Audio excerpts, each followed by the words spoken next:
एक बार एक पहुँचे हुए संत अपने शिष्य के साथ नगर भ्रमण पर निकले और वो एक ब्राह्मण के पास गए। वहाँ पर जाकर उन्होंने कहा कि मैं भूखा हूँ, मुझे भोजन कराइए। उस ब्राह्मण ने कहा बैठिए बैठिए आप बैठिए। उसने बहुत लजीज व्यंजन और 56 भोग उनके सामने रखे। उन्होंने बहुत अच्छा भोजन किया। भोजन करने के बाद उन्होंने कहा कि ईश्वर आपको जो है इसी तरह बहुत धन दौलत रुपया पैसा दे और आप इसी तरह मस्त रहें।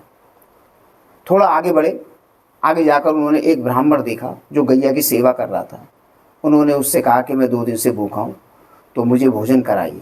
उसने कहा महात्मा जी मेरे पास तो केवल ले दे के एक गैया है, मैं आपको इसी का दूध पिला सकता हूँ, आप बैठिए मैं आपको दूध पिलाता हूँ, मैं तो इसी की सेवा करता हूँ, भगवान का भजन करता हूँ।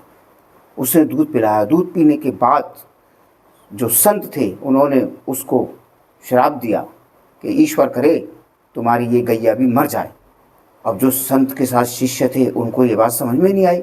उन्होंने कहा कि नहीं भगवान, आपने तो जो है ये भेदभाव किया है। उसने तो आपको इतने बढ़िया बढ़िया बढ़िया बढ़िया व्यंजन कराए तो आपने उसको ये दे दिया, और इसने कुछ भी नहीं खिलाया आपको तो आपने इसको श्राप दे दिया। उसने कहा नहीं, मैंने इसको श्राप नहीं दिया है, केवल इस गैया में ही इसका जो है मोह छुपा हुआ है, और जब तक इसका ये मोह खत्म नहीं होगा तो ये प्रभु की शरण में जा नहीं पाएगा। इसीलिए मैंने केवल इसको ये कहा है कि इसका जो मोह है वो गैया से भी भंग हो जाए, ताकि ये सीधा प्रभु की शरण में चला जाए।